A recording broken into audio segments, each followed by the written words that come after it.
Hello, everybody. Hi. Hi. Hi, how is everybody? Welcome.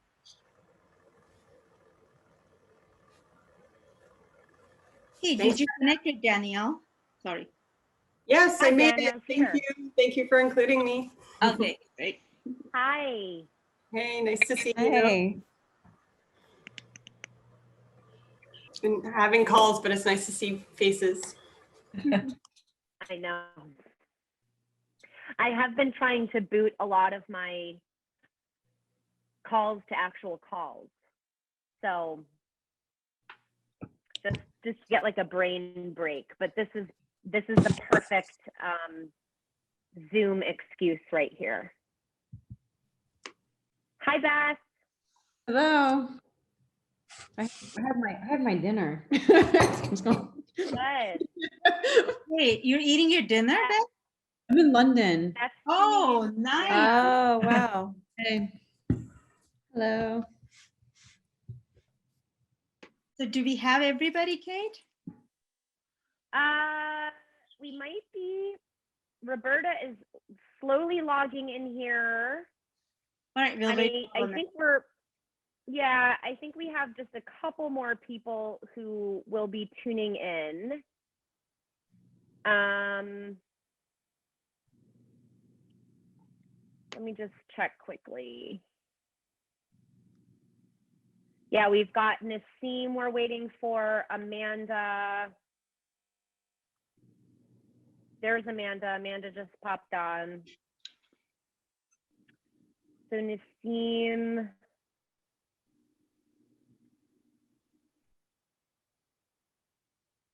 And I think we've got pretty much almost everybody. So we'll give it maybe 2 or so more minutes and then start. Where's everybody calling in from? Tapping in from? That's good. Joan, go grab more coffee. And actually, I've got to grab mine. Yeah, grab water, whatever you need. Feel free to take bio breaks as needed.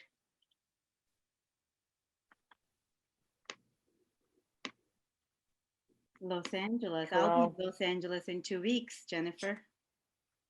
New York, love New York. Oh, Halifax, yep, of course. St. Louis, Virginia, Truckee. Wow, Lucinda, I have to get in touch with you. I am building a house in Truckee. Are you? Oh, nice. Yeah. I'm just here for the winter, and then I've got to go back to San Francisco. But oh, I'm in San Francisco. So, well, anyways, it's a good. I love Truckee. I don't ski or anything, but I love Truckee. oh, nice. So I'm building a house in Schaefer's Mill. Do you know Schaefer's Oh, Mill? yeah. I've been looking at different places, but I've been looking mostly at Gray's Crossing, and there's a lot of plots still for sale there. But Yeah. Schaefer's Mill is wonderful. Yeah, I love it. I was at Marty's for a while, but then I sold Marty's and then came to Schaefer's Mill. Nice. Anyways, sorry for all these words that others are like wondering what. But if you have not been to Truckee, it's part of Lake Tahoe, North Lake Tahoe. It's such a quaint little town. Mostly a ski town, but I don't ski. But I just love the mountains. It's wonderful even in the summer with a lot of hiking. Yeah. All right. If you're ready to get started, Kate, I am. Yep, you got it. All right. Do you want to kick it off? Sure. Welcome, everybody. We got one more. Yep. Hold on. Let's let one more in. Oh, you're good. Okay, good. Hi, everybody. Welcome. I know a couple of you and have been interacting with a couple of you, of course, coming here. I am Kate.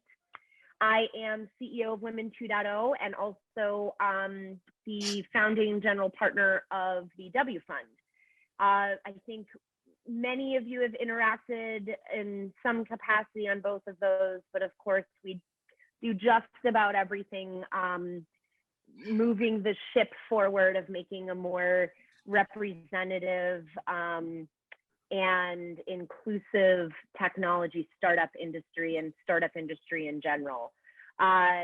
I'll talk a little bit more about that later, but I'm so glad you're here. This is our second cohort of our angel investing course. And the next iteration too of our angel group, which we're excited about and we'll be talking about in various good ways throughout the entirety of this course. I'm going to kick it over to Jagruti, and allow her to introduce herself. She is our instructor. I have known Jags for many years. She's done a little work with Women 2.0. We've interacted on several things, and she absolutely has an excellent depth on this topic. So, Jags, I'll kick it over to you to do an introduction. Okay, thank you. Thank you. And I'm going to share my screen to start with, making sure that everybody can see it. Can everybody see it, or it's coming through maybe slowly? Yep. Can you guys see it? Yes. Oh, how come I can't see it? This is really weird. It's your desktop, Jags. Yeah. Hold on one second, guys. Sorry about that. Okay, I'm going to stop share and then share the screen again. All right, now it's working for some reason. Can you all see it? Yes. Okay, perfect. So as you know, you signed up for 4 weeks with me and Kate twice a week and plus office hours on Friday. Do we have time for the office hour, Kate, on Fridays scheduled yet? Yeah. Yep. We've got it at 3 to 4 Eastern. I think you said that was a good time for you. EST, perfect.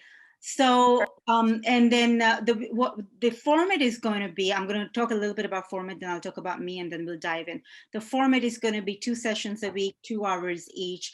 Today, we don't have any guest speaker because today we're going to get to know you. You are the guest of this cohort today, and we're going to get to know you and why you're taking this class, right? And then at the end of 4 weeks, we are going to, the last class is going to be about branding and the portfolio strategy. And then you guys hopefully, be more active in our angel group, and we can pass deals. If you guys want to do syndicates on your own, we can help with that. So this is just the beginning of a relationship. Don't think that just because you're taking this 4-week class, that's the only time that we can be connected, right? We will continue to grow each other in our knowledge and our deal flow and our portfolio.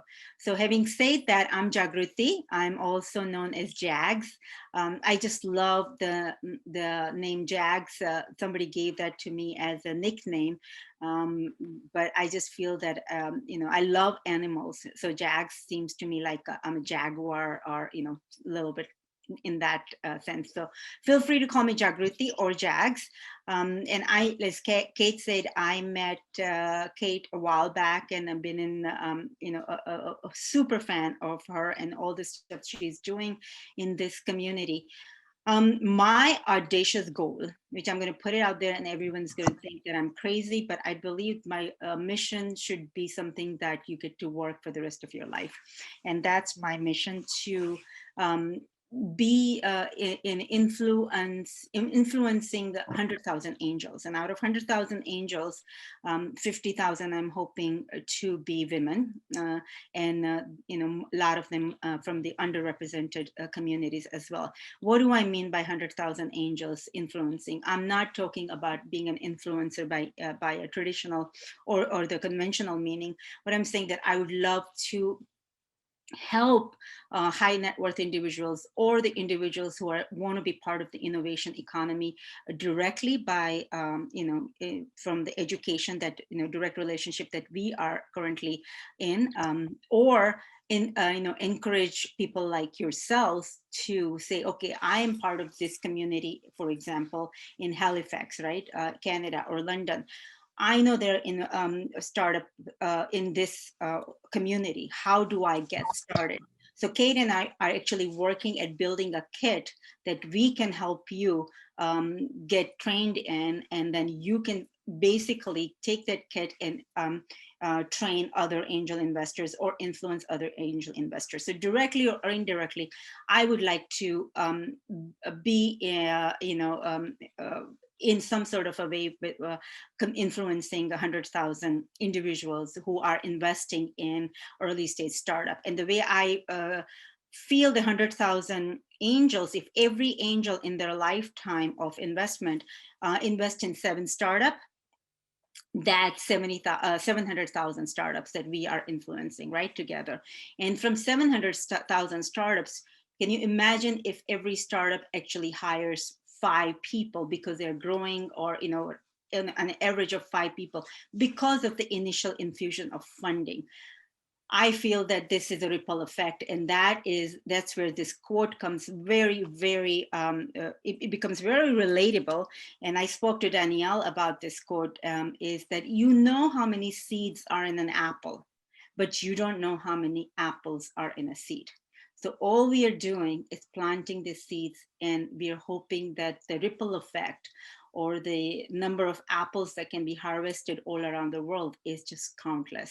So I'm right now counting the seeds in my apple, which are 100,000 angels, but I don't know how this 100,000 angels, starting with you guys, going to impact other lives. So that's my why I'm doing this. And so let's get started.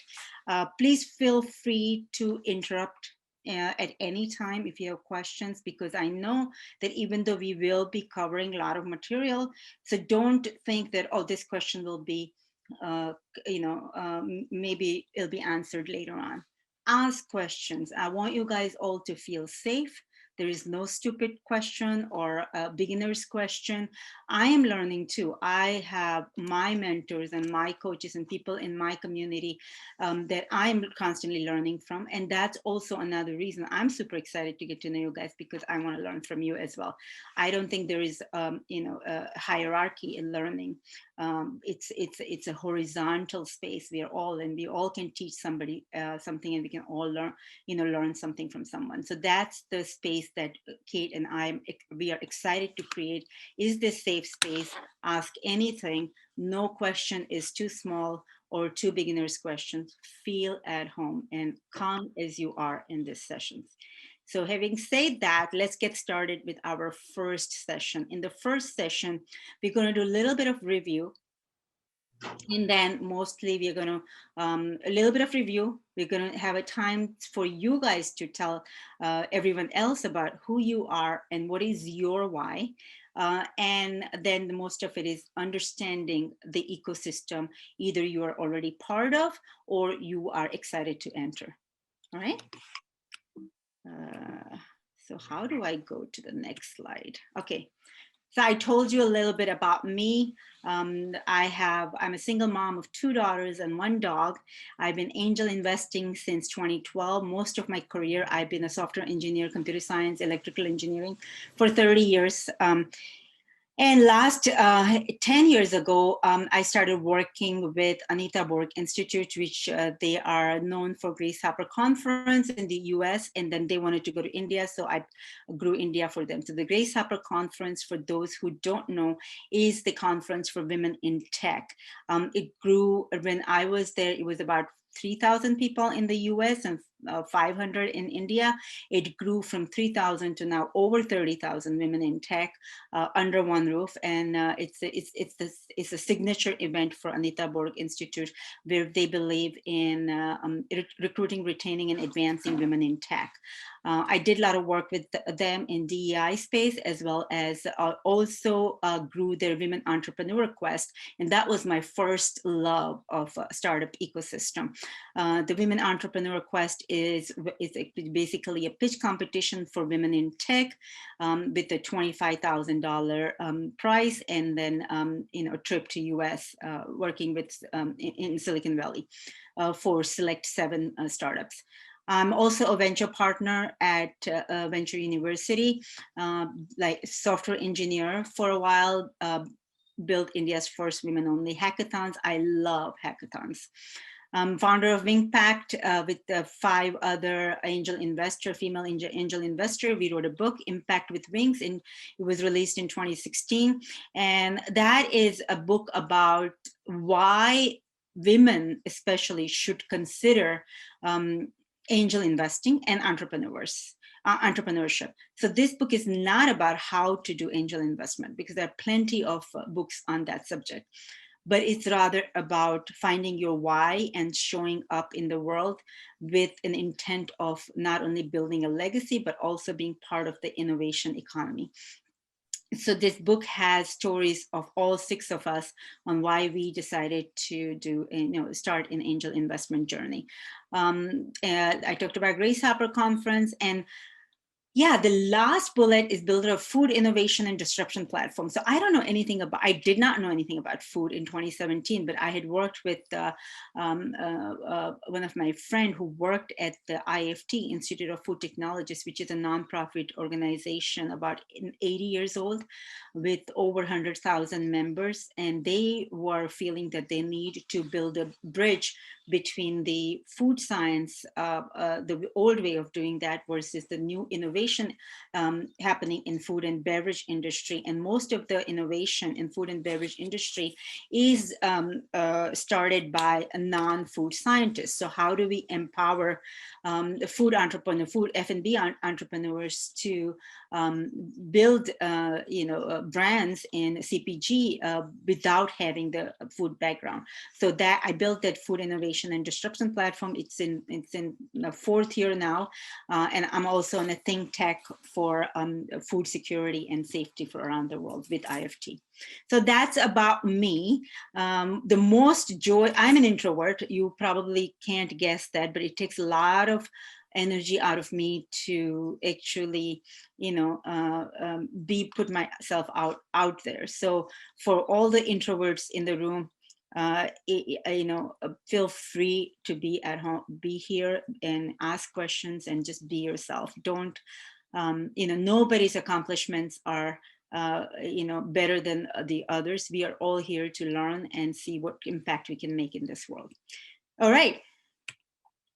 So this is the schedule. We kind of talked about that. 4 weeks, 2 sessions each per week. Every session is about 2 hours, and we're going to hopefully get, not hopefully, we will get amazing guest speakers for part of it, part of every session. So you also get to hear from somebody else besides me and Kate. Any questions on the schedule that you guys have? Okay, perfect. So let's dig into understanding the ecosystem, and then we'll come back to, each one of you to introduce yourself. So this is what we're going to cover. What is angel investing? What are startup funding rounds? What's the difference between VC and angels? And who are the players in these ecosystems? What's the process for your first investment? And is there an alternative to angel investing? Are there any other questions that are not here that you really want to understand in the first session? And if you can give me a minute, I'm going to close my window because it's getting cold. Please excuse me. Just let me know if you have any other questions that we can explore in today's session. 1 second, please. And I'd also say as we go, we have a nice smallish group too. So as we're going along, good opportunities to just pop in. No need to save questions till the end of the session. So. Yeah, and another thing that we would like to do is pick one startup, and that, Kate and I are, I'm doing the syndicate on this and Kate is part of it. And we would like to take that particular startup for you to just follow in a process. Okay, any other question for this slide? Okay, let's go in. Oh. Sorry, go ahead. Oh, that was a wonderful list. Hi, this is Joan. I was just curious, or in addition to this, I've been thinking a lot about crowdfunding and kind of watching Republic rise. And I think that's a complement to these things, but I wanted to mention that that's something that I've been watching in the ecosystem as well. Yeah. Are you interested in learning more about crowdfunding as an investor? Or I talked to Kate about this, or I'm interested as an emerging fund manager, actually. Okay, so So you're interested in learning more about crowdfunding as an emerging fund manager. That's correct. Okay, all right. So I'm making a note. So if we don't cover this in today's session, we will come to it before the workshop, because the 4 weeks of. So any questions that you have, feel free to just, I'm writing them all down and we'll cover them as we go through the process. Thank Perfect. you. Yeah, absolutely. So excited. Okay. Okay.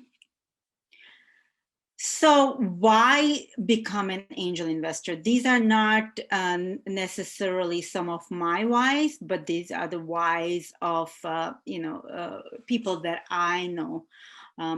There are some of the whys that I relate to as well, but my why is, as I spoke earlier, how do I influence 100,000 angel investors? In return, they are going to then have the ripple effect on people's lives, right? So impacting one life at a time is my why. So no recession in startup funding, right? So let's talk about that, right? And when this COVID thing started in March last year, a lot of the funding, early stage funding, stopped. And one of the, I'll tell you a story here. I was an investor in this company called DeepEffects, and we were in the middle of acquisition. So and it was being acquired by Series E startup based out of Pacific Northeast. We finished everything, right? We finished the tech due diligence and everything, the lawyers and term sheets, everything was prepared. And then came the shutdown. There was so much uncertainty in the market that they decided to not acquire us. That I've never heard from a company that has $200 million in a bank. And, they decided that, okay, this is something we're just going to wait. So the funding, startup funding literally came to a halt for early stage founders, right? People were saying that, we are going to hang on to what we have. And then from April, May, we saw stock market just keep rising and rising and rising. And then the angel investors were telling the startups saying, we are not going to invest because we are getting better returns in the stock market. So even though we say no recession in startup funding, I personally experienced many founders, early stage founders, saying that we just can't raise money in early stage. Later stage, no problem. Early stage, and they were actually, if it wasn't because of government funding, especially in Canada and some parts of some states in US, they were actually, helping the startups. They would have closed their door, and some of them did do. Another, so I think no recession in startup funding is actually debatable. But this is the one of the whys that I have heard prior to COVID. Not only for the ultra wealthy, right? But there is, if you want to become an accredited angel investor, there is an SEC requirement that we'll go over later. However, if you don't want to be an angel investor, there are other ways to invest. And not, expose yourself. They have too much exposure in the early stage startup. As a rule of thumb, I do 3 to 5% of my total portfolio in an angel investment. And then every time I have an exit, I actually, from the exit, I take 50%. And then I put it back into the angel investment. So my calculation upfront is, total of 5% of my portfolio. But if I have an exit, then I put 50% back in it. Catch them early, right? Part of job creation, we talked about that. Love innovation, technology, and new business models. I've learned so many creative ways for revenue streams that I can then apply or help another founder with some of the business models that are really creative. Want to be part of the next thing that enhances humanity, right? Enjoy working with passionate founders. High return asset class. Again, it is a high return, but it's also high risk. So make sure that you are, putting, you work with your either financial advisor or on your own to make sure that you are not 100% exposed on this. Enhance the cool factor, right? It's such a cool things to talk about all the companies that you are coming across, the innovation. And again, these are not my whys, so I don't care about the cool factor, but these are some of the whys that I have heard from others. Invest alongside others, right? A lot of the early stage investors are more followers because they are trying to get the experience. They're not lead. Even though I have 9 years of experience now, I don't usually do lead unless I'm doing a syndicate. So that's where I am. Wealth and legacy generation. So I think I'm going to focus on in this bullet about the legacy part of it. I just love the fact that I have two daughters who are 25 and 28, and they are actually looking at me and have asking me questions. My older daughter is graduating from MBA, and she is actually going to start an ESG fund out of USC, University of Southern California. So I think that is my legacy. My children are my legacy. And also it's great to see that they are also interested in their why and being part of this ecosystem. Diversify your portfolio. I understand that people always ask what industry or what sector are you investing in, but from an early stage investor perspective, I totally believe in diversifying and making sure that there is enough of variety in your portfolio that you're hedging against some of the high risk companies you're investing in. Definitely tax incentives, right? So if you are an angel investor and you're doing this not necessarily full time, but as part of your portfolio building, you could actually, for example, deduct this workshop from your taxes. Please check with your accountant. I've been told I can do it. I do it when I take other workshops, but please check with your accountant. Any questions on this? Okay, let's move. So this is the cyclical wonder and benefits of angel investing, right? We kind of talked about it. This is where I talk about, I talked about, how many seeds are in an apple, but you don't know how many apples are in a seed. So I believe in fueling the entrepreneurial spirit, then that kind of has a ripple effect in giving back to the community, meaning I am helping create jobs, I'm helping create other investors getting exposure to some of the cutting edge technology companies or food and beverage companies, right? I'm into food. Food doesn't have to be cutting edge. However, I believe that food connects every life on this planet. My mom used to say that the master of every life is hunger. Hunger is it controls us, right? Every life. So I totally believe in food innovation, and especially when we have, as consumers, been lied to in a way, or tricked by food companies on something that's good, but that's really not. So I'm really interested in understanding that how do I put holistic food, whole foods in my body, and that doesn't stop me from eating fries or in and out grilled cheese. I'm a vegetarian. I love that, but at the same time, I really want to support the food, the whole foods that we should be eating as humans. We should be feeding our pets, etc.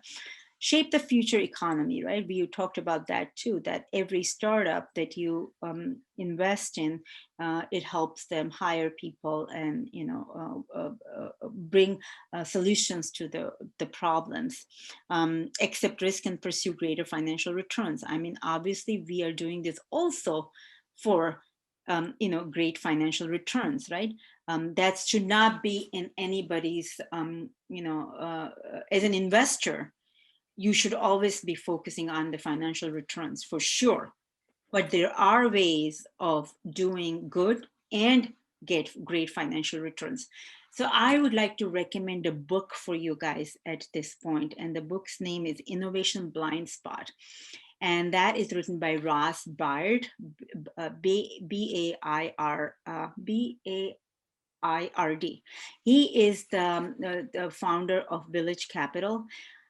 Excellent book. He talks about one pocket ventures. What is one pocket venture? So historically or traditionally, we have, people make a lot of money and then say, okay, I made a lot of money. Now I want to become a philanthropist. I want to give back to the community. So there is a period where, they do whatever it takes to make money, and then they go and say, okay, let me invest in climate change. Let me invest in, XYZ things that are good for people all around the world, whether it's in America, Africa, South America, Asia, wherever. He talks about one pocket ventures. That means that you don't have to wait until you make a lot of money in order to give back or make our world a better place. You could do both at the same time. And he gives a lot of examples. And that is also really inspiring for me because there are so many companies now are thinking in alignment of that. There are in climate change space, there are in food and beverage innovation space that I don't have to, I can say that by eating this now, not only I'm doing good for my body, but also it has a less carbon footprint.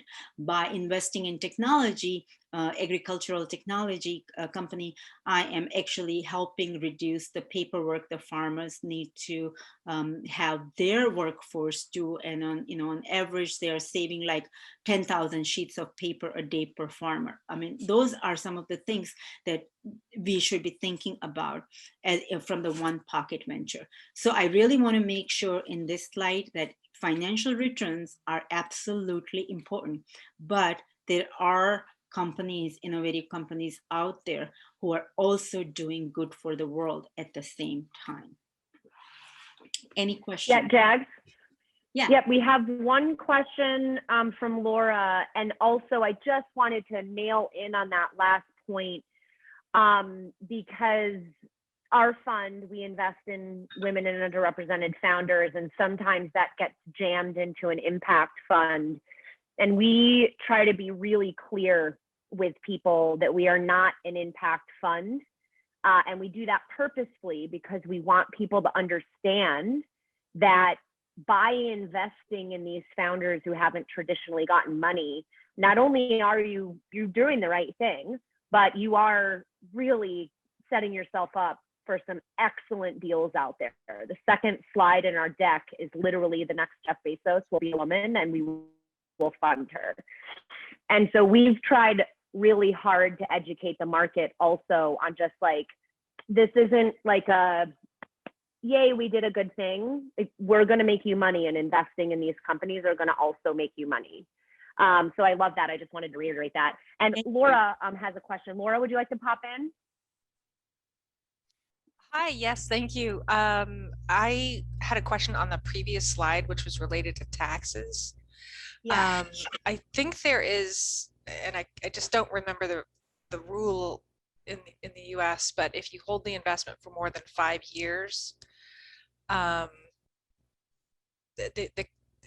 there's no capital gains tax. I'm not sure if it's no capital gains tax or it's a small capital gains tax, but there is an incentive to invest and hold for some period of time. Oh, wow. Okay. So we should definitely explore that. Okay. I'm going to take that as an action item to understand 5+ years tax incentives. Okay.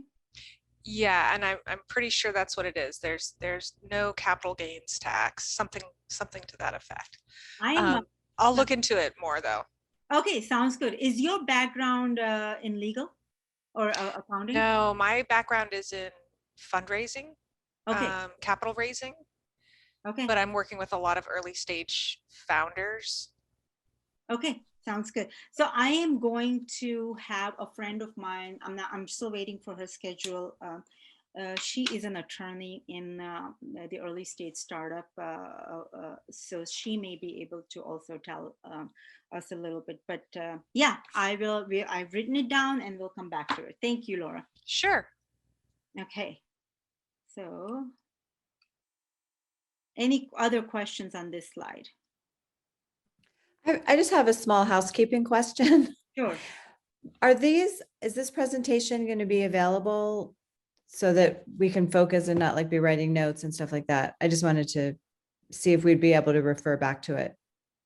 Yes, I believe Kate is recording it as well. So we are going to send you the recording as well as the PDF.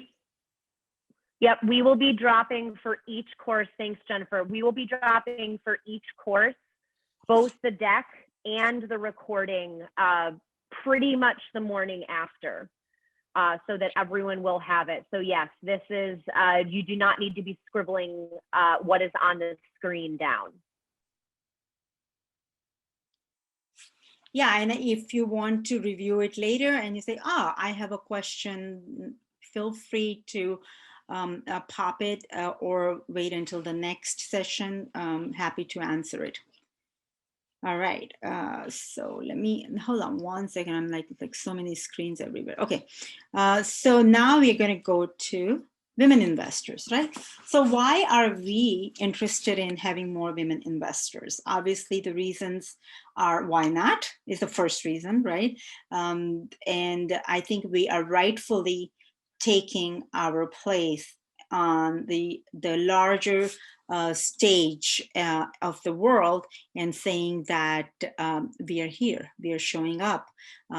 We are showing up in communities, we are showing up in companies, and what are some of the things that we are not only capable of doing, but we are excited to make an impact in the world we also live in.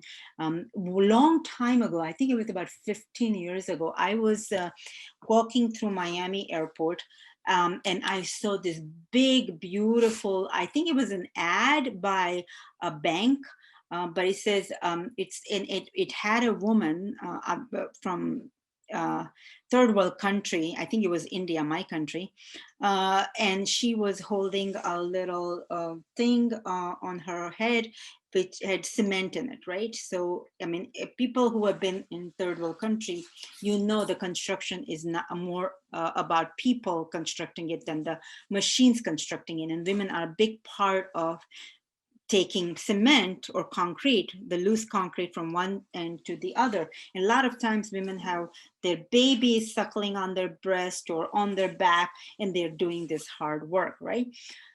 And there was this big thing, it says, isn't it about time to tap into the, isn't it, I can't remember the exact words, but it went something like that. Isn't it time to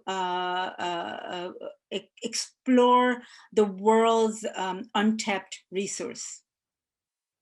And it had no other thing rather than a picture of women. So obviously women were the untapped resource of the world. And I felt that, wow, this is so unique. And somebody who's not in that mindset would probably see that, ignore it, and say, what is that about? Is it about concrete? But I think it was a subtle message that I got. Maybe it was about concrete, I don't know. But I took it as, it's time to, you know, elevate the 50% of the untapped resource of our world. So in 2004, they were about, and this is the data I got from somebody, I can point you to the resource, 11,000 women investors out of 225,000. In 2016, about 78,000 out of 300,000. So you can see that there was a pretty healthy growth. So now when in our 20s, 2020s, 21, 22, I'm hoping that we are able to at least be at 150,000 women investors. Having said that, there is still a single digit funding that goes into women founders. So there is also an opportunity for us as women investors to elevate, promote, mentor, coach, give funding to women founders. So that number increases. When that number increases, and if those women, when they become successful entrepreneurs, they become the huge funding source for the entrepreneurs from the next generation. So this is a cycle that we need to be, we cannot break this circle. We need to strengthen this circle. And that's where I think Kate and I are really excited to make our little impact. So now this is the time I get to listen to you guys, and you guys get to talk and I get to listen. So tell me about who, about a little bit about yourself, your background, and what your why is. And if you do have an idea about, what stage you want to invest in, what industry you're excited about, what are some of the topics that you are reading currently in terms of innovation? Love to hear from all of you. So I don't know if we should go by anybody want to volunteer, or we can just have Kate call the names. Yeah, and Jags, do you want to take your screen share down just for Yes. this portion? Yes. Cool. There you go. Awesome. I am going to go by what I see. I see Laura's hand raised. Does that mean you want to go first, Laura? I'm happy to go first, only because I have to hop off at 1 o'clock for another call. Sure. Yes. Oh, you got it.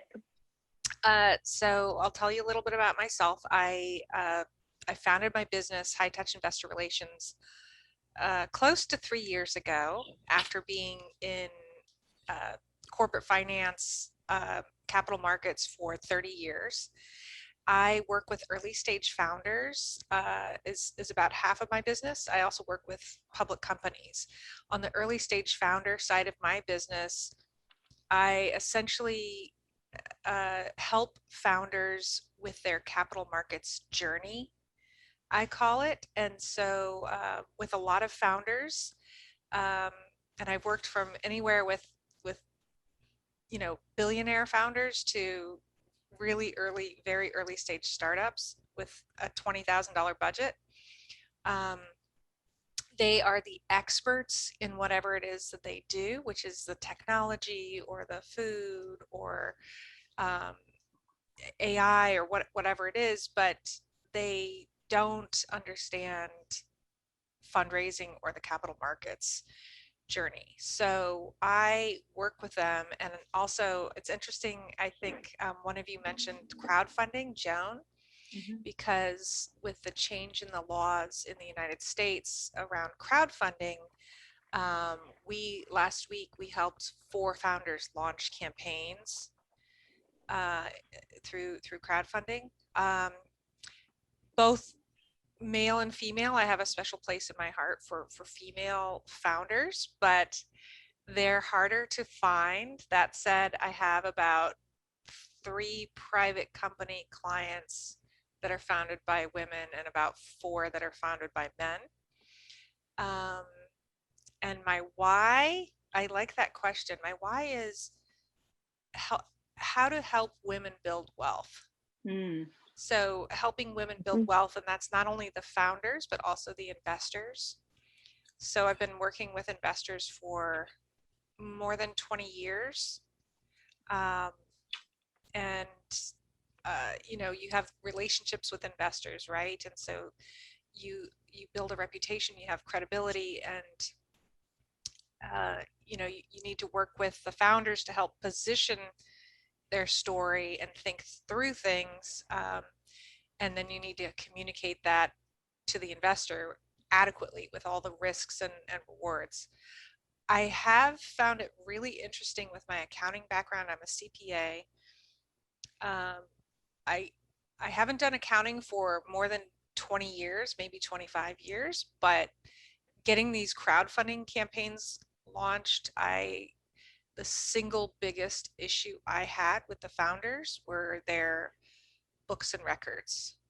And so getting their books and records in a format that could be published in a public crowdfunding campaign was really the most significant challenge, and that I was not anticipating that.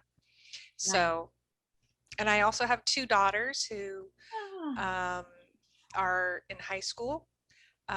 So I'm trying to be also a role model for them. Nice. Thank you, Laura. Where are you based out of? Oh, I'm based out of New York, but I'm actually I'm on vacation, but not really. We're on spring break. We're doing college tours, but I'm in Cape Cod right now. But I live in New York.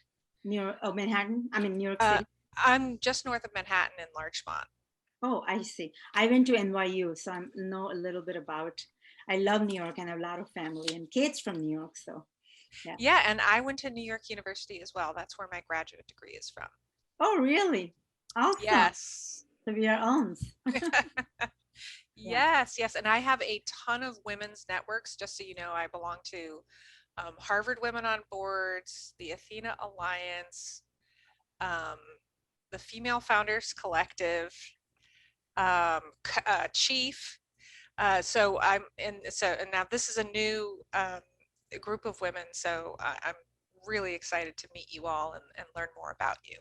Yeah, thank you. Thank you, Laura. Maybe we will be putting you on a spot if I can't, if you're okay regarding your crowdfunding experience. Absolutely. And I'm running a course on crowdfunding starting in June. We're doing a course for founders to help them get Laura, capital raising ready. Would you mind putting a link for the course, so maybe Kate and I can help you get some exposure as well? Oh, that would be wonderful, because we're also considering using Mighty Networks, and I noticed you use Mighty Networks. Yep. So. We can talk through that with you. And then also, Laura, I have a lot of founders who want to learn all about that. Yeah. Oh, awesome. So we should talk more. Yeah, so we're looking for like a lot. we're looking for an inaugural group to kind of, so we've gone through the process with 5 founders. We have about 4 more campaigns launching so that we get all the kind of kinks out of the system. No, this is awesome. We charge them $10,000 per campaign, but they get a commensurate discount on fees. So they basically get our services for free. Obviously, if I have to do their accounting, I charge more because it takes time. But yeah, we would be super psyched about that. We're hoping to do an average of 100 per course, and we're trying to figure out the price. Yep. Did you lose Great. me? We can. Nope, we got you. That's fantastic. Let's chat about that offline, but all fantastic. Wonderful. Thank Great. you. Thanks, Laura. Up next on my screen is Jennifer. Hi. That is a really funny segue because I own an accounting company. And I own an accounting company for film and television. And we started in New York, where I lived for 23 years. We now have an office in LA for 10 years and in London for 2 years. And through that process, I wasn't a technology person, yes, a founder, but not a technology person. However, saw a huge pain point in our industry, which was no technology solution for the process of music licensing, which is a huge part of making film and television. So I started, went through the whole thing. I started with an MVP, beta testing, so on and so forth. And 5 years later, got an unsolicited offer to sell my company, which I am now in the process of doing. And I think I made the buyers incredibly happy because my books were perfect.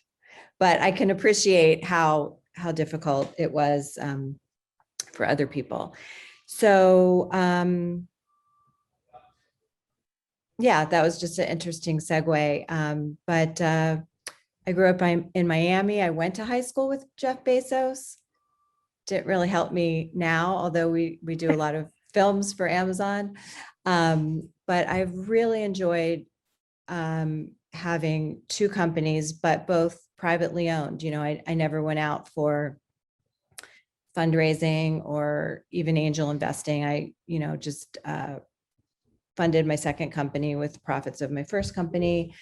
And so I do very much now, you know, want to join this. I've never done it myself. So I'm really feeling like I'm at square one, although I have been through it on the other side of being a founder.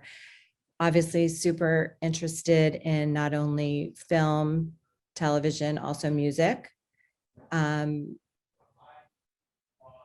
And the why is just, I think, my own experience of just finding a great solution that wasn't out there before and getting people so excited about it, because every demo that we ever did was like, I can't believe nobody came up with this previously and you solved it. And I would love to participate in that experience for somebody else's idea and help them along the way. Awesome. Yeah. Thank you. And do you prefer Jen or Jennifer? Thank you, Jennifer. Where are you Great. based out of, Jennifer? I'm sorry, I missed that. That's okay. I grew up in Miami. I went to Stanford. I started in LA, moved to New York for 23 years. Now I've been back in LA for 9 years. And I'm also in chief, and that's how I found out about Kate. Nice. So I'm going to be Love in it. LA in 2 weeks helping my daughter move. So maybe we can have a social distance coffee. I would love that. Thank you. Great. Lucinda, you are next on my screen. All right. Hi, everybody. I'm Lucinda. I have been working in tech as a product manager for almost 20 years now. Did a mix of very small companies and bootstrap startups, as well as, you know, publicly traded, very large companies. But I think that the one thing that's been like the connective tissue for me for product management throughout my career is actually, I always talk about like paying down the tax of a job. So meaning that my first career before I joined tech was in construction management. And a large portion of my job is sort of like what Jennifer was saying, was like there was no technology solutions for some of the stuff that we had to do. And the reason I went into project management for construction was not to deal with paperwork and a bunch of paper going back and forth. So my first kind of foray into product management was just building a solution that solved my own personal problem. And then next thing I knew, I was rolling that out to 220 project sites for our company all over the West Coast and Colorado and Arizona. So really kind of started like not knowing anything about product management at that point, started kind of made my way into product management, went back to school, got my MBA and did that switch. And so for me, I always feel like everybody chooses their career, and then there's some aspect of their career that they hate, which is the tax of that job. And so everything that I've done since then has been trying to figure out how to reduce that tax so that people can actually do what they set off to do in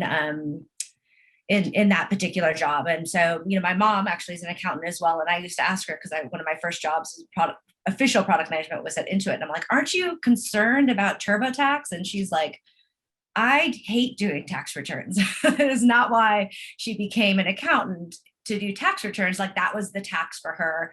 And so I really started recognizing that was like the connective tissue for me that's really been kind of formulated my whole career.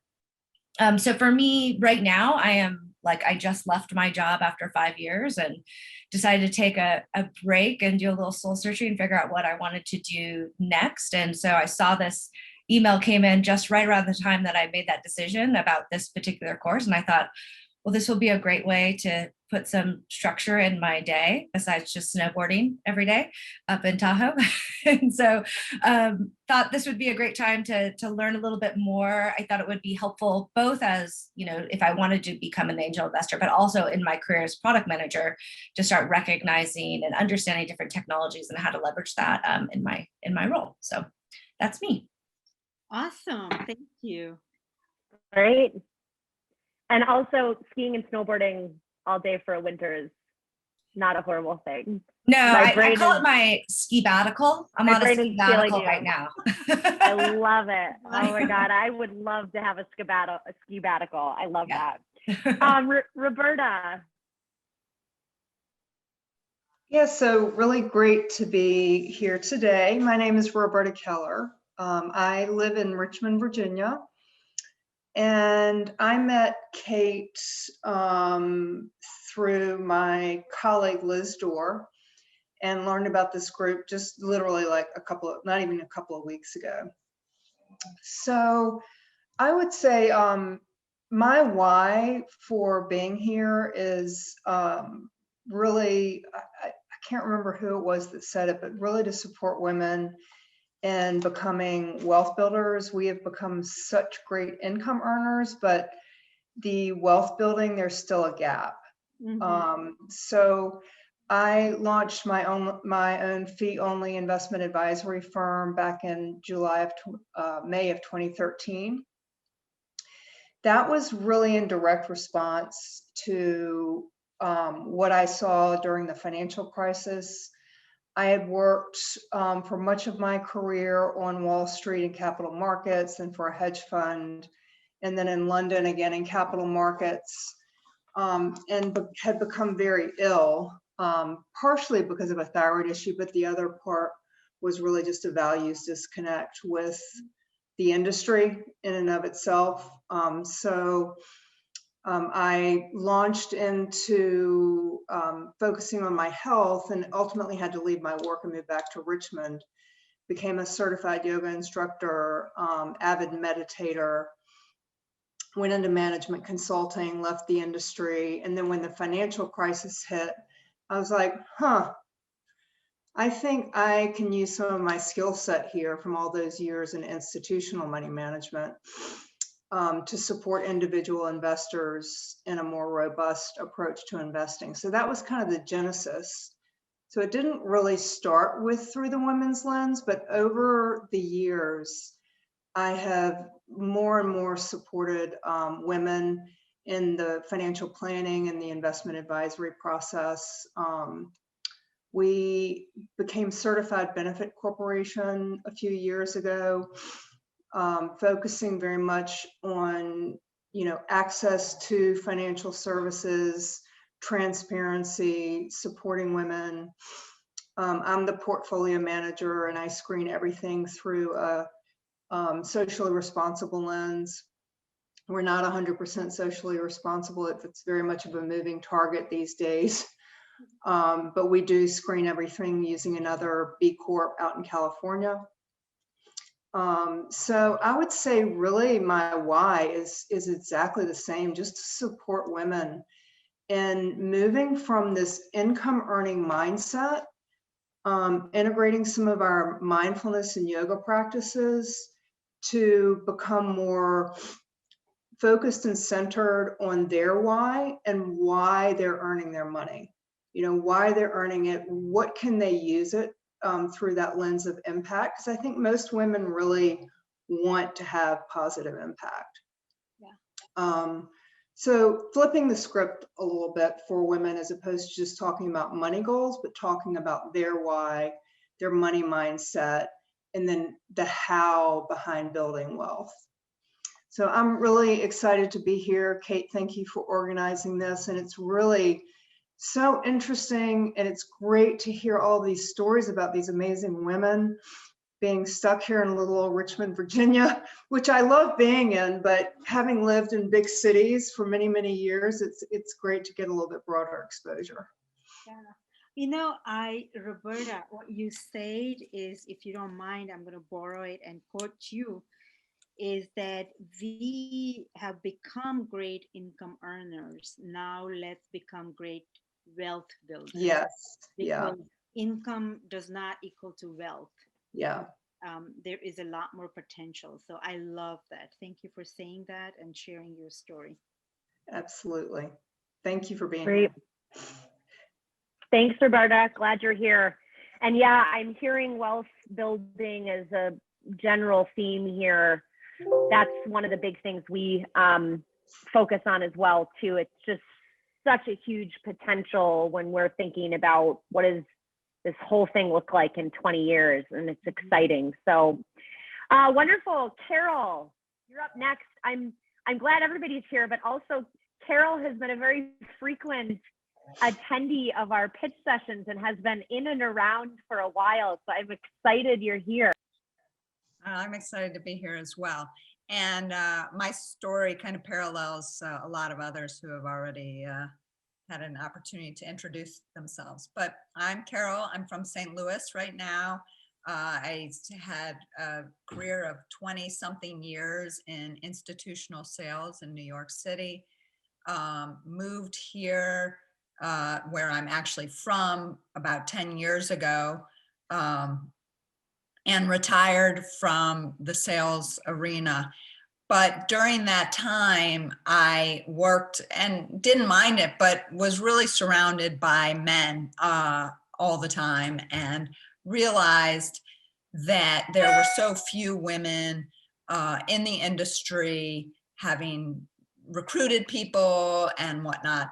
You know, you just realize that you're out there on your own, fighting your own battles. And so, like others, my why has been since that time, and even during that time, but supporting women, young women who I mentor, juniors and seniors in the university that I went to, and their job search process and kind of the beginning of their careers, everything to mentoring founders. When I retired from sales, I got involved here in St. Louis in an accelerator fund called Prosper. That was a 3-year fund, and we funded about 29 women entrepreneurs. And that was my first foray into this whole community and seed investing. And didn't know anyone that I was investing with or alongside, but learned a lot. And I viewed that investment as really my tuition payment to learn a lot about this field. And when that ended, after the first 3 years where we invested in these companies, I thought to myself, now what? I had such engagement with both the founders and my fellow investors. What was I going to do next? And a group of us, some who were invested alongside of me and some others that I had met, kind of reiterated, how do women build wealth? How do they meet? Some people were not comfortable sitting in a group of men asking questions. So we formed what I like to call a book club, but a little similar to Women 2.0 and your weekly pitches, Kate. But once a month, we get together and have an educational session for about a half an hour. And then we hear from 2 founders. And our goal is just to mostly educate women in this community on what is going on with seed investing and how to do it and how to feel comfortable. But at the end of the day, it's very much about wealth creation. Some people have asked, why don't you invest in nonprofits? And I have to say, well, that is charitable work, and I love to do that as well, and I'm very involved, but that is not what this is all about. Anyway, so that's pretty much who I am, and I am interested in meeting everyone and kind of piggybacking alongside of what you're doing, Kate, and doing that and a lot of the women that we come to our group are working women, so we do it at night, and how to kind of do that together with what you're doing at Women 2.0. So thanks for having me. Thank you, Carol. That's glad you're here. Experience. I have a question. You talked about Prosper, 3 years, and you invested in those companies. Was that the group of people came together and raised funds to invest in these women, or was it individual angel investor as they see fit, they invested in this? So I believe it started with a woman here who was looking at golden seeds. I don't know how many are familiar Yeah, with I'm golden familiar seeds. with that. Yeah. And when I heard about that, and this was probably 8 or 9 years ago, it was the first time I had heard about golden seeds. And I thought, wow, that's super interesting, but I'm all about diversity of my portfolio and diversity of everything. I don't want to plunk $25,000 into one company that will probably not succeed statistically. So this group of women kind of looked at Golden Seeds, spoke to the people at Golden Seeds, thought about doing Golden Seeds out of St. Louis, but then decided otherwise, that it's better to have a fund. And so this was a $25,000 commitment over 3 years into the fund. And then the fund made the investments, 6 companies every 6 months, and then accelerated them. And they all were female. Correct. Nice. I love that. Yeah. Thank you. Yes. Great. Yeah. Love that. Thanks, Carol. Danielle, you are up next. Oh, awesome. Thank you, Kate. And it's lovely to see your face for the first time, other than photos, of course. So lovely to meet everyone. I'm representing for Canada today. I founded the first female-focused tech accelerator in Canada called Fierce Founders about 8 years ago. I had gone through being a founder myself of a clean tech company and couldn't believe how few women were in the tech space. It was about 8% of accelerators had a woman-led team. And so I started my career there with Fierce Founders and Communitech in Kitchener-Waterloo, which we like to pretend is Silicon Valley North, but now we're just Canada, and we're proud. And so I got into the angel ecosystem through Golden Triangle Angel Network out in Kitchener-Waterloo. So I was on the board there and I'm heavily involved for over 3 years. We consolidated 3 angel networks to create Equation Angels, which has about 200 angels in Southwestern Ontario. And then got into venture capital through an intersectional lens with Dreammaker Ventures, was the first Black-led venture capital fund, and Sandpiper Ventures, which is out on the East Coast, which is why I'm in Halifax, focused on women entrepreneurs. And now I'm venturing out on my own. We've got a new angel fund called Archangel Network that's actually closing over 10 million this week in angel stage funding. Doesn't have a specific diversity mandate, but that's the expectation, that because there's more diversity at the earliest stages, we would anticipate there'd be more early stage underrepresented founders that we can invest in. And then, yeah, just chatting with a bunch of people about what I want to do. So I'm excited to share and be part of this for the next month. Thank you, Danielle. That's awesome. I think you can teach this class too, anytime. That's what I need to learn, and then I'd be happy to jump in. Yeah, no, anytime Yeah. you want to bring the perspective from your experience, especially raising fund, because I think Joan might be interested in that as an emerging fund manager, and any kind of the Black-led venture group, the challenges. So anytime you want to share your perspective, feel free to, because I'm sure others, and same thing goes for everybody else.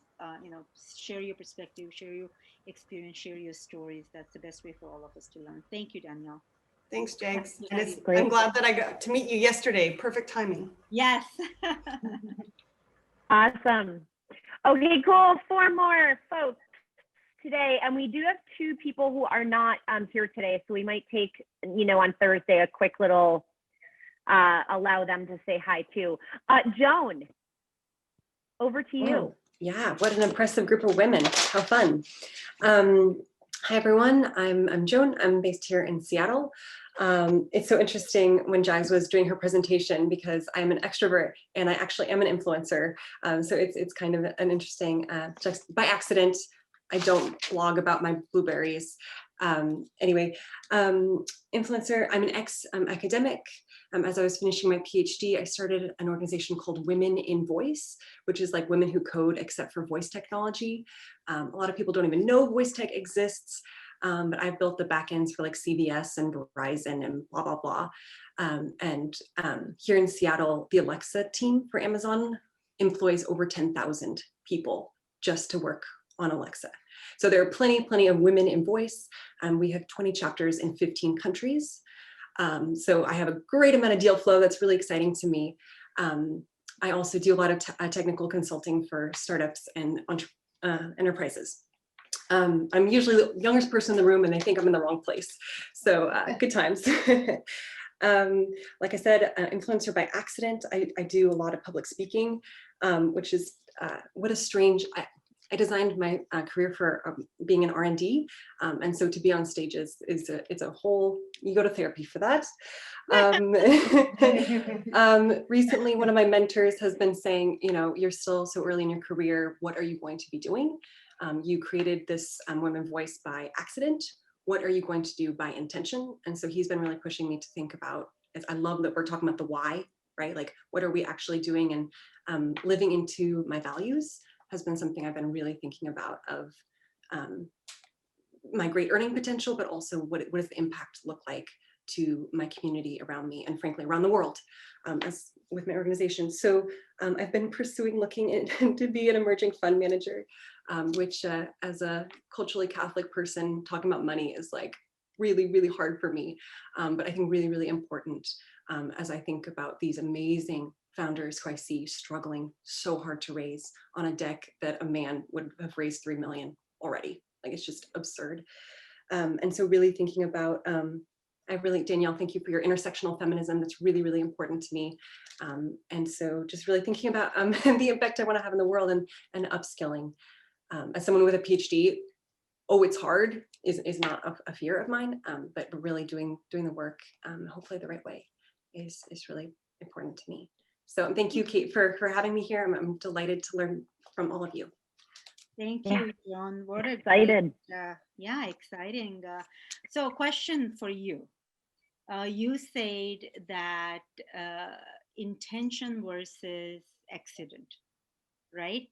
So I'm glad that you're at that intersection as a young woman to put intention behind the journey ahead. That's something many people are aware of. Forget about being young or old. You know, we're more reactive in our life than responding to life. So I appreciate that you said that. And then the second thing, I think you can add a tremendous value in our branding session. If you have any ideas, because as I said, I'm an introvert. Branding scares me, but I have to do it. Putting myself out there scares me, but I have to do it. And as you said, we all, it's probably something that we all should go to therapy for. So please feel free to teach us a little bit about how we can brand ourselves authentically when we come to that session. If you have any ideas, we would greatly appreciate that. More than happy to. Awesome. And you're based out of Seattle? I am. I'm originally a Portlander. Unfortunately, having a tech career in Portland is still not viable. So I'm up here in Queen Anne. If anyone come visit. Yeah. I know Seattle. Yep. Thank you. All right. Who's next? I think Christina had to leave. Did she leave already? Did you leave already, Christina? I think She did. Yep. Okay. So she did, and so we have Beth, and then we'll do Beth and Amanda, and then we're done, and we can do the rest of the session. Okay, sounds good. Beth. Okay. Hi, I'm Beth. I'm a software developer at Cloudflare. My previous life, I was a painter in San Francisco, so I paint. Oh, wow. Yeah, so Wow. I went to a boot camp that was focused on getting like women into tech, and that was in Denver. And then I got hired at a company in Boulder, and now I'm in London working at. They've both been startups, which is kind of interesting, and they've IPO'd, both of them. And one of the things I noticed that it was like just a bunch of men in the room, like all the people investing and all of the leaders. And I'm usually the only woman in the room too, as a coder. So I thought that I could maybe change that by doing this. I'm so nervous right now. I think when you had to watch everybody else go, I was like, oh God, everybody's so impressive. You are Uh, impressive too, my friend. Look at all the artwork you create and stepping up to the plate to do something that's in a male-dominated industry. That takes a lot of courage. Yeah, well, this is a very impressive group of women. So I'm super happy to be here and learn from everybody. But like honestly, I just like my why is like I love like Shark Tank. And I want more like I just want to see more women in like my life. Like I'm in the tech world. I've only been here for 3 years, but it's depressing. It's very depressing. Yeah, And there's nothing that these guys are doing that's different than it's like why can't we do it? I don't understand. yeah, no, I agree with you. I used to work at ThoughtWorks, and people as a people lead, and my quote, my mandate for me and my group was to hire 50% women out of college, early career. And people like, oh, there are not enough women in pipeline, right? I mean, like, no, there are women in pipeline. You just have to go look. So I've hired a liberal arts major. I've hired actually a taxi driver who came in and said, I have high school diploma. I want to do this. What do I need to do? So we were able to connect them to the developers boot camp in Chicago, south side, she came from south side of Chicago. Now she is like 10 years into her career and she's doing wonderful. So I think there is an aptitude, attitude, and curiosity. If you can find somebody with those three, you can have 50% women developers. But the biggest journey, as you said, is that showing up a day to day. Like, okay, I'm a developer now. Now what? Showing up day to day in an environment that is male dominated. That takes a lot of courage, not just to show up, but to also participate, and to voice your. So I think you are on a, you've done great, and you should be, I'm proud of you as a woman in tech who was being, a little bit ahead of you or a lot ahead of you. Yeah, that it's it. I would like the boot camps have been like helpful in the U.S. for getting like more women into the industry, but in London there's like none. It's Really? just not in the UK. So I'm going to be in London too because my younger daughter is moving to London in August. So hopefully get to meet you. yeah, Yeah. I'm here. All I'm right. not going, I can't leave. I'm not going anywhere. Sounds good. Thank you so much. And please feel free at home with this group of women. We all are here to learn from each other. And one great things I like about being in a company of a woman, I feel like I can come as I am. I can show up as I am, even though I am on the other side of the table in this workshop. I feel that I'm learning so much from all of you. So we are together and we'll lift each other up. So we won't leave anybody behind as far as this. So please ask questions as many times as you need to, and do not feel I can't, or any hesitation. Just be here, be with us. You've already done the hard part. So now let's have fun. I'm out. Done. Welcome. Beth, I will jump in. I've also felt a little bit like oh, sorry, Kate. No, I was going to ask you to go, but you're good. Go ahead. Great. Well, no, I resonate. Just this feeling kind of like a wet puzzle piece as I come from the public sector. I've spent kind of the last 15 years in government and nonprofit, and have really been motivated in increasing my financial literacy, and just really empowering people to do their best work. And so my journey is kind of weaved different places. And Roberta, I've got to shout out, I grew up in Richmond, Virginia, and I now live in Seattle, Washington. So whenever anybody says Richmond, they normally are talking about California. So I'm like so delighted that, yeah, you're signing in from Richmond. And I'm finishing up my MBA in June, and that was also a big part of my journey in pivoting from kind of the public sector into private, and really thinking about how you can leverage finances to do good in the world. And I think I've also been, motivated at kind of where women show up, how they show up, and the role that they play. And so really here to learn and see how, angel investing as well as different forms of growing wealth can make the world a better place. Is that your why? Yes, I would say my why is creating a sense of belonging for people in all spaces. And yeah, I would hope that I can do that with funding and not be in a chaotic nonprofit doing it.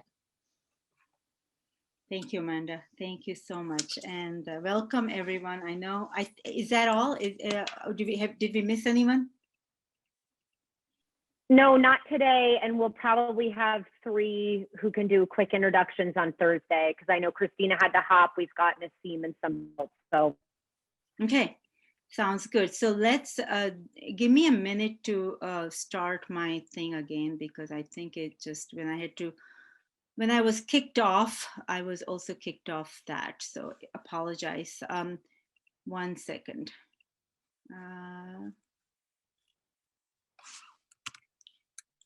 Anyone had any questions, something, feel free to, we can, all right, there you go. This is great.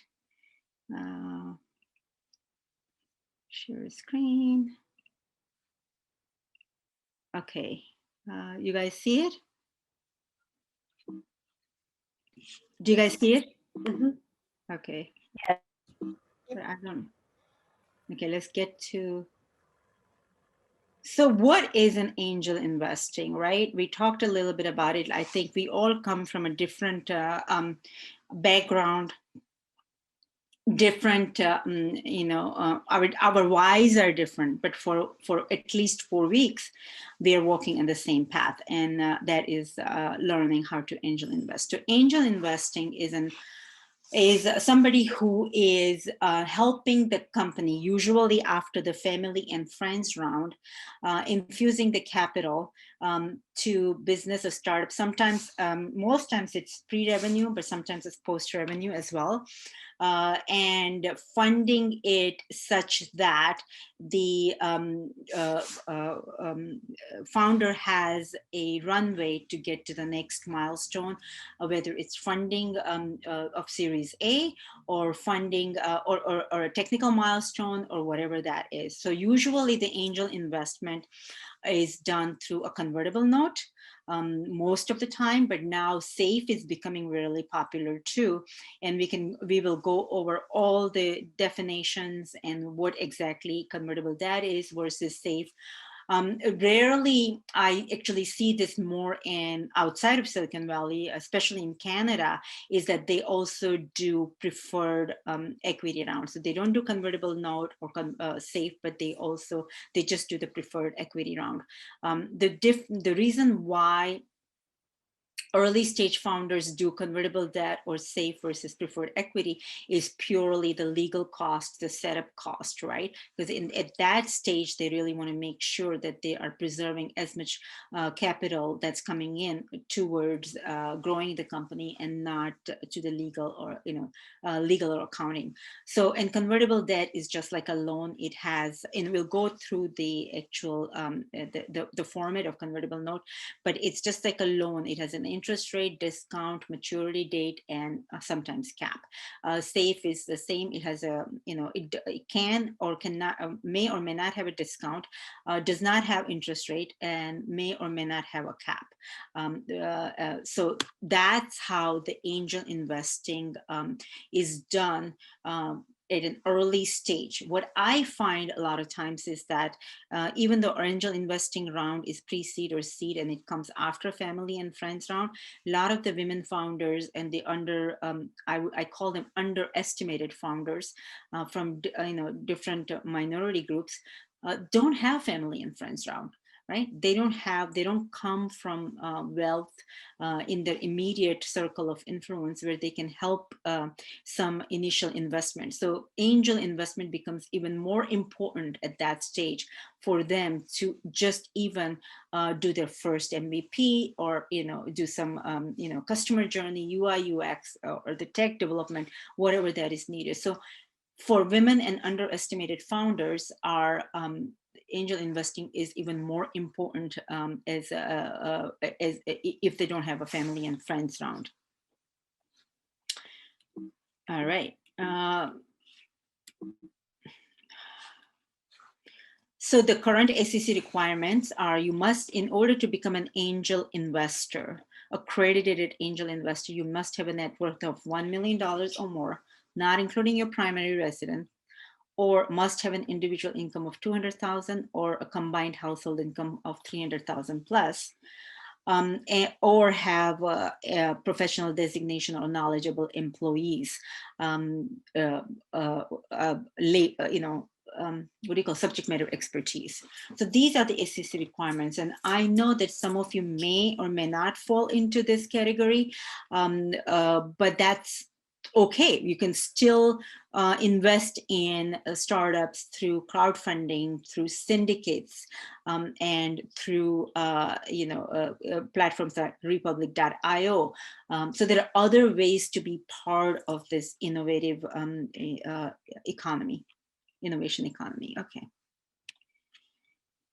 All right. So who are the key players in this ecosystem? You know, a lot of you already know because you've been either working for a startup, are a startup, or funded, funded startups or supported startups, right? I mean, I think we all have some little bit of experience in either all of them or a lot of experience in one of those areas.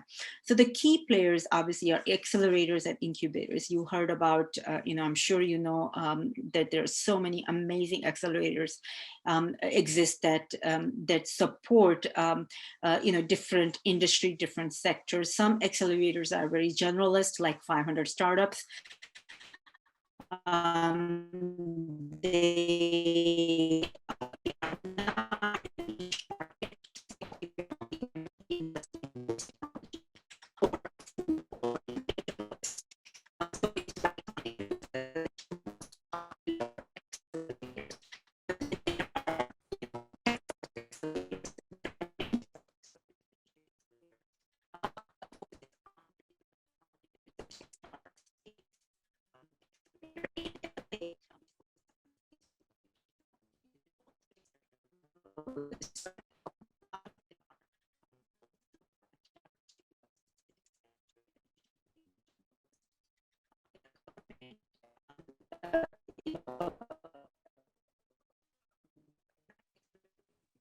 Jags. Sorry, hello? Jags. There you Yes. are. Sorry, I thought that was on my end, but it does actually look like it may be, we just had a little bit of a sound issue. I don't know if you want to just my side? restart this. Yeah, just restart this slide, the verbal. Okay. Sounds good. So who are the key players in this startup ecosystem, right? Whether you are based out of Canada or parts of US or other parts of the world, these are the major players that, every startup ecosystem locally as well as globally have. So I give an example. Can you guys hear me okay now? Yes. Yes? Okay. Yeah. Okay, perfect. So I gave an example of two well-known startups, 500 startups and YC, Y Combinator. Those are very generalist, right? They don't necessarily say that we're only investing in a specific healthcare technology or voice technology, etc. 500 startup is even more generalist than YC. They even invest in food products. They invest in other tech-enabled products and companies, not only pure tech companies. Y Combinator has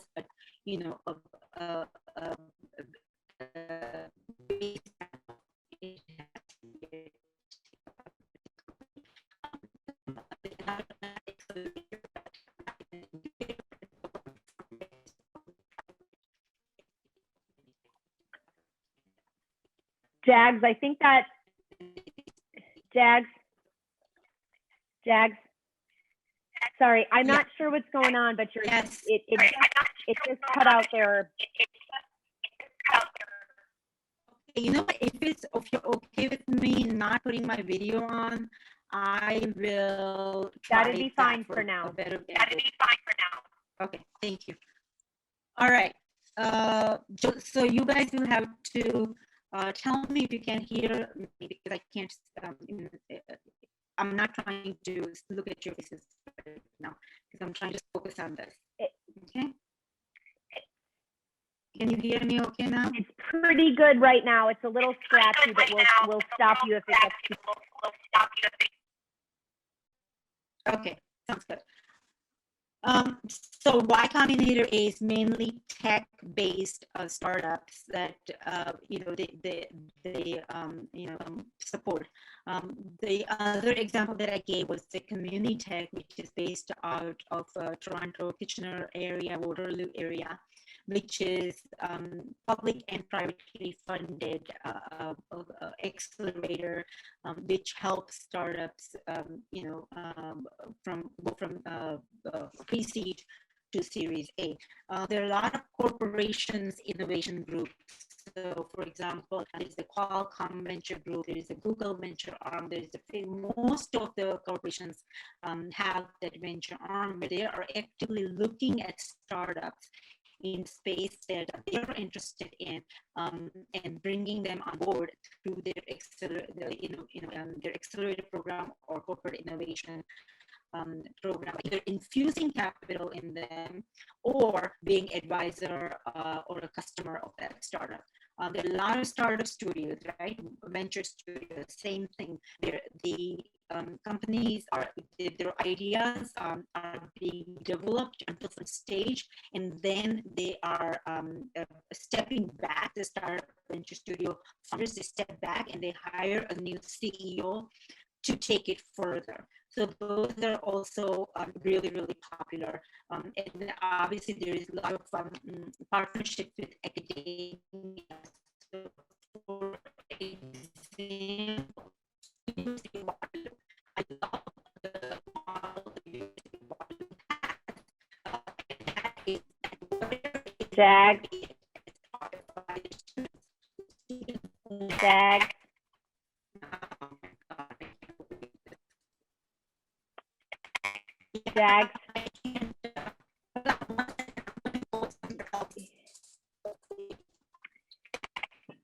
Jags, you're really breaking up right now.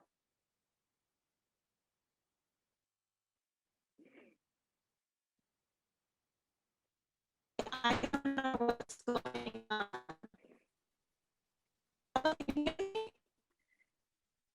Not really. It's really broken up. I'm not sure. I don't know if you want to try to log off and then log back on.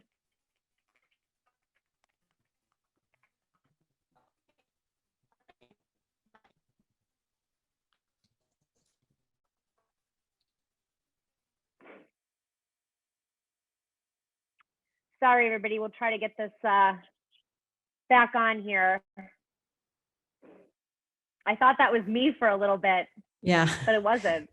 Who hasn't had something like this happen in the past year? I know. I have construction Oh, outside of my house. It's, yeah. I know. It's Fine. all right. We had a couple people drop off too, so we'll just touch in. If it doesn't get better for Jags here, frankly, I could probably flip through the rest quickly with you five. And then if not, we could pick it up a little bit on Thursday. And just in case. What was that? The one that didn't look familiar. What would an example of a startup studio be?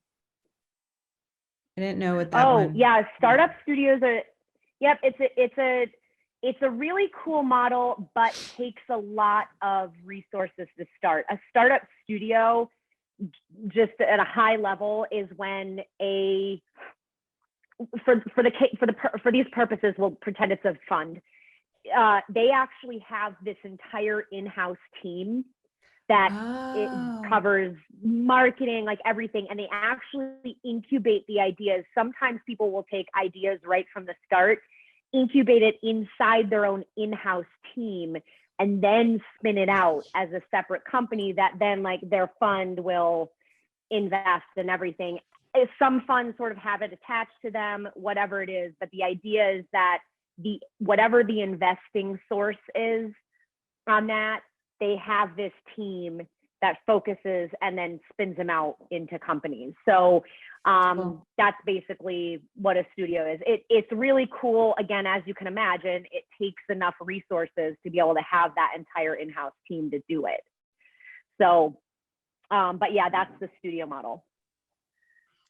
And Kate, I have another question. She was talking about convertible notes and some other type of product. What was that? Yeah. It was a little scratchy on my side. I think it was probably a safe note. And we will be going into those in our term sheet session.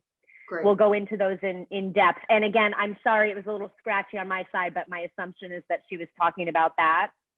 And then let me see, because she's gone here. Let me see if I can pop up quickly the rest of the presentation, and we can try to walk through it quickly. Much of today was, I think higher level anyways, and then we'll be diving in with enough time to focus on some of these important central issues in more depth. Okay, opening it up, 1 second.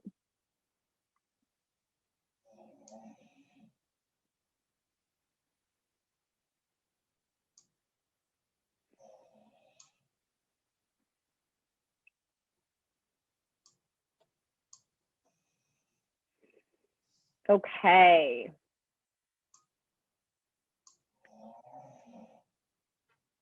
I have never presented this from Canva directly, but we are going to go ahead and give it a shot.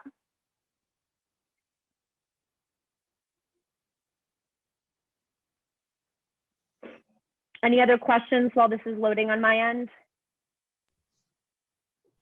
Love Canva. Good. Okay.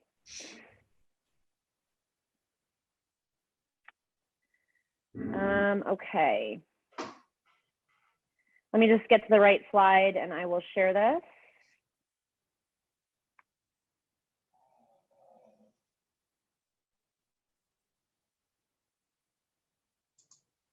All right, so she was on slide, 1 second, Jags is calling in, 1 sec.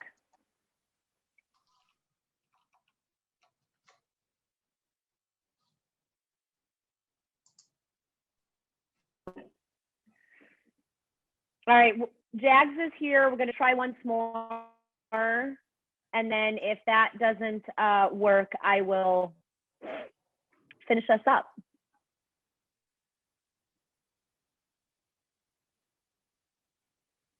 Jags, are you there?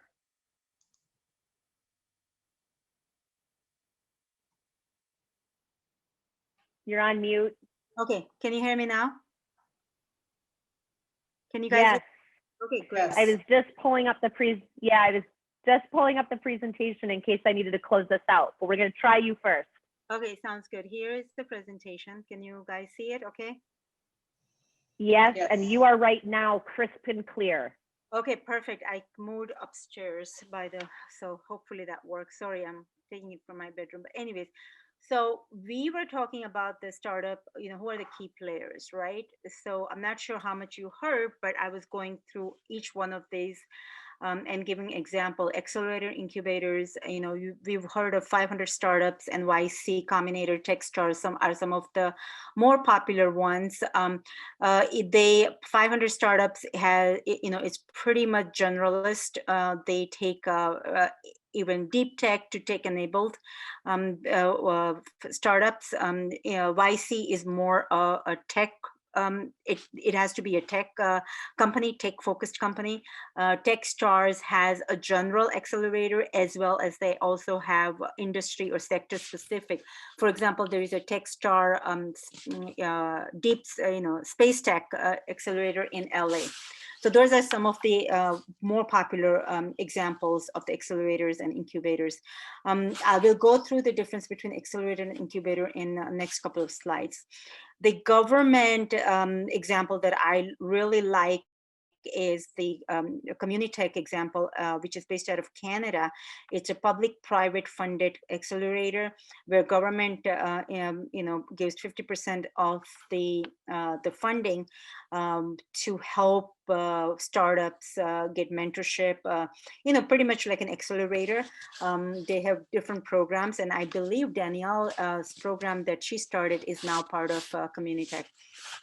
And there are a lot of corporations, venture arms as well, and they do three things. They do strategic mentorship because they really want to know who is innovating in the areas that they are dominating right now. For example, Google, Facebook, Qualcomm, Cisco. They each have their venture arms, so they do strategic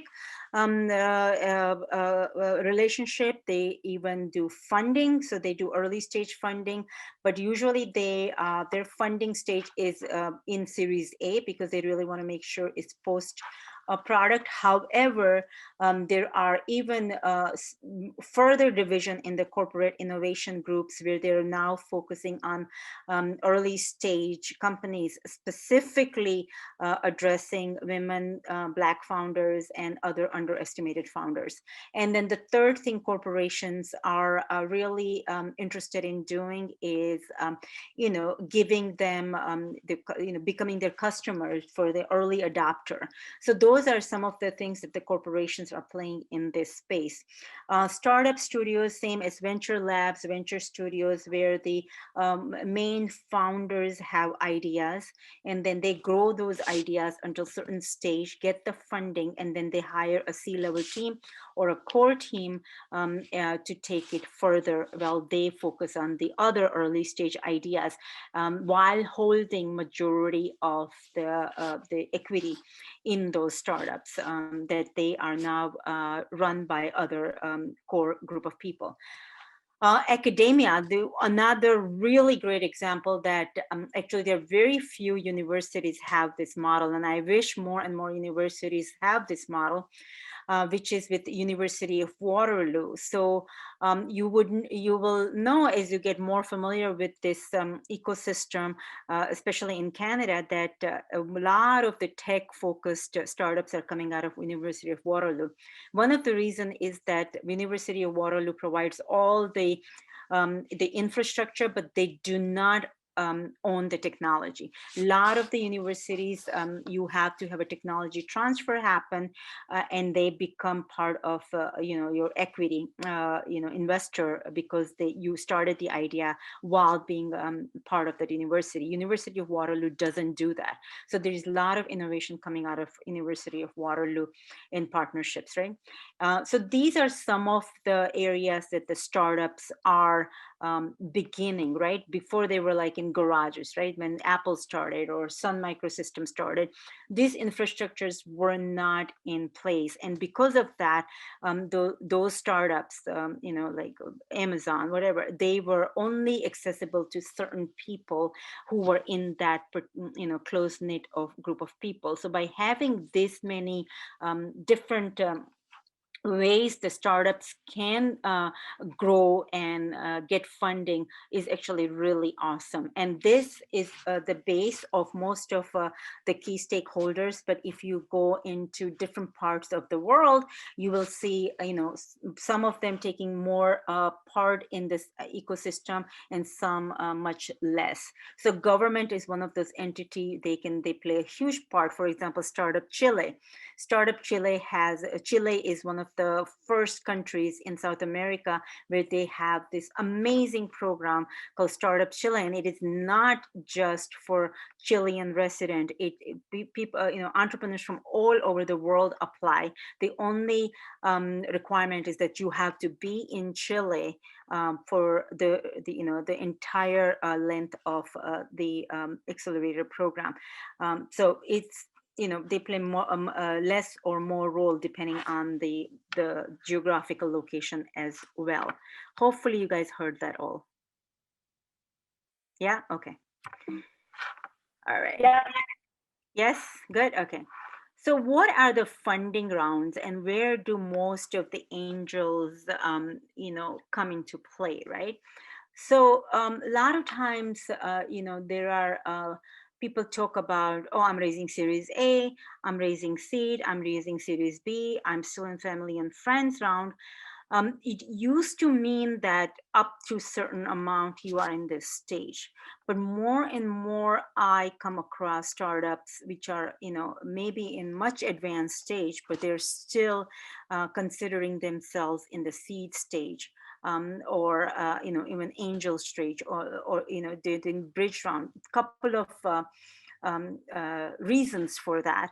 One of the reason is that they want to retain, the founders want to retain as much equity as they can, while making sure that they're growing and scaling. So they want to bring their product to a certain stage before they go for big money. And that stage is when they know that they have a pretty tight product market pricing fit, and then they will take that model and then they will grow it and scale it. And that's when the Series A comes in. And I have seen Series A as low as 1 million and as high as 5 to 7 million. So it used to mean, so if all the numbers here are parameters, you will, as you get more and more involved in this ecosystem, you will see more and more exceptions, depending on the company they are. So for example, software company where the capital expense is much lower than the hardware company, or or logistic company, or food company, where you need a lot of the physical things in order to build a product and sell a product. So this is just a guideline, but more important is that what is the path, right? What is the path for most startups, and where is the dip? So what I would like to talk to you guys about in this slide is be aware of the dip that happens after you invest. So a lot of the times what happens in their bootstrapping, right? The founder put the initial capital and their sweat and equity. Then they prove it up to, certain milestone, right? And that milestone usually is that, do we have our first MVP? Doesn't mean that it has to be a working prototype, whether it's a software, hardware, whatever. It has to be, it could be even wireframe, right? And understanding the problem, that it is painful, and talking to some initial customers, right? That if there was this, if this is the problem you're facing, if a solution existed like this, would this be something that you would be interested in investing? So that's family and friends round and angels round. Right after the angels round, you will see some lull usually in the communication, in how the founders are working towards next milestone. So there's usually a 12 to 18 month period between each of these milestones. So then from angels, a lot of work is focused on hiring that initial team and getting their product out and getting some early adopter customers. And then seed, where you are actually going to the next stage. Seed may happen, may not happen. Again, if the growth is phenomenal, and there is a really close competition behind them, or they're trying to become the fast follower, then they will go directly to Series A. Most of the time, once the company passes Series A fund, it is, your risk is, goes down quite a bit. And then, so I only invest up to Series A. And I don't do any investment after Series A, because then, the amount of the money that I write becomes not that, I like to hold from 0.5 to 1% of the company. And as it goes forward, it's just too much money for me to continue to hold that. Unless I believe in a company, then I will, do pro rata. And we'll go over all this. So if anything is going over your head, don't worry, we will go over that. Okay, so next, I know we are running a little bit short on time. So I'm here. I can stay a little bit, but I know Kate may have to leave. So these are some of the main differences between angels and VC, right? Who's the decision maker? So if you work, if you want to have a full control of where you invest, as an individual, the angels have pretty much, they are the decision maker. Fees depends. When I say fees, if you're doing syndicate or if you're becoming a part of a golden seed type of a angel group, then there may be fees associated with it for you to either invest in the startup or become a member. They invest for passion and profit. Growth potential is high growth because we are investing much early. Expected ROI is between 3 to 10x. Stages is idea, MVP, pre-revenue. Sometimes also post-revenue, okay? So I'm not, these are just the guidelines from majority of my investment has been done. So I've invested in 60 companies so far. I've had 7 exits and I've been doing this for 8 years. I made a lot of mistakes and you'll get to hear about all those. Average number of deals is 1 to 4, but at least you have to do 15 deals in order for you to actually, realize that high growth potential. So if you're in this class and saying, I'm going to make 1 deal and that's it, chances are that you're going to lose your money. So I would suggest don't even, if that's your intention, don't invest any money in the angel investment in the early stage startup. And this is what in the VC side is. There's usually carry and a management fee. They mainly go for growth, profit, and the strategic partnership. The growth potential is very high growth because they're infusing a lot of money and they're also taking board seats and they're also driving a lot of the growth by, introducing founders into their network. Stages are definitely post-revenue and the growth stage, and they do 15 to 30 per fund. These are the main differences between accelerators and incubators, right? I'll just go to 2 of the main differences between accelerators. Accelerator is time bound most of the time. It's intense 3 to 4 months. Incubators are, they're stage bound. So if once they get to a certain stage, that's when, their incubation period is finished. So that's one of the big differentiator. It is, mainly, it's very selective. Accelerator, so is incubator. Those are the similar things. They're very selective. Accelerators take about 5 to 10% equity. Incubators take actually more equity. I have known incubator and it's Tandem Capital based out of Burlingame. They take 25 to 30% equity. I know incubator in Mexico, they take 60% of the equity. But this, they get the founders to a certain stage, then founders would not be able to do that without their help. So incubators are more, equity focused. Less structure, more structure, that depends on the accelerator. So here are some of the ones that, we talked about: Founder Startups, YC Combinator, Techstars, but there's so many more. So what I would encourage you guys is to have something like this for your local area where you want to play and you want to, you want to invest and you want to connect with the innovators. What are some of the big accelerators and incubators in your area? I would try to connect with them. I would definitely try to get an invitation to their demo days and start attending those demo days so you get an idea about who's investing what. And then, hopefully we'll go through the entire due diligence process. Then you can apply the due diligence process if you're interested in any of the startups that you come across that you want to invest in. So try, and this would be great if we can figure out a way, if you guys can send me the links, and we would love to put together a spreadsheet on which areas and what accelerators, what incubators are in your areas.